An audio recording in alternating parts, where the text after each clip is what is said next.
writing Porcelain, I actually started writing that one last out of the whole album. We had a lot of the songs ready to go, and we were quite pleased with how it was all sounding.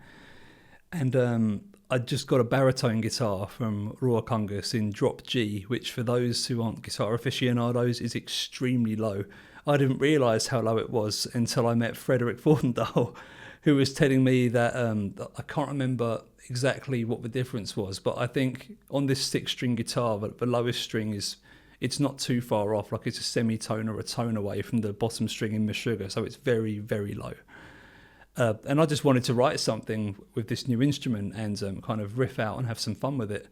I also approach the writing differently to how I've done it in the past. Normally I take just these riffs and try and find ways to connect them into songs. This time around I was just jamming. I pressed record in Pro Tools and sat down with the guitar, and I had a delay set up, and I just jammed for, I don't know, an hour or so.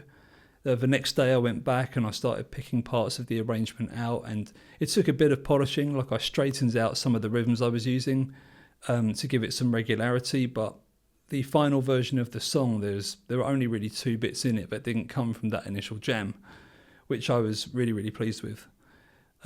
I think the bass on that song, which I played, it's really, really wild. Like to make it fit with the tuning, because the bass tuning is the same as we use in all of our other songs. It hasn't got an extra low string on it. There's some really funky stuff happening with the hand positions just to get through the track. With the drums, when we got to the studio, this was one where there were a lot of gaps in the planning, and we didn't really have a solid plan, especially for the middle part of the song when there's this bass and drum jam. So Sundari was just jamming with it and came up with some really nice, tasty fills that kind of just tied the whole journey together. And I think, as always, you'll see when he got involved, the lead guitar part, it was very well composed, but I think the sound design, that kind of evolved naturally while we were working on it. And the vocals for this one were a complete nightmare.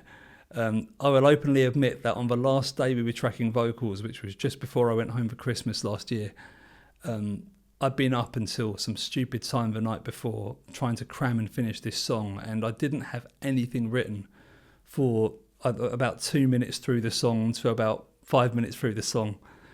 I got to the studio and I just got lucky. I tried an idea and it worked, so I got a few lyrics that kind of fit the part.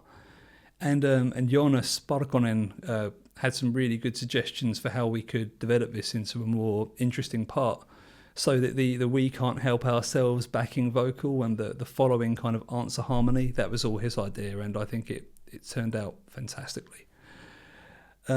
It's got the bit in the middle where we just go super metal and play in 4 for a little while, just to kind of give people a payoff, because there's a lot of tap dancing going on rhythmically before that point.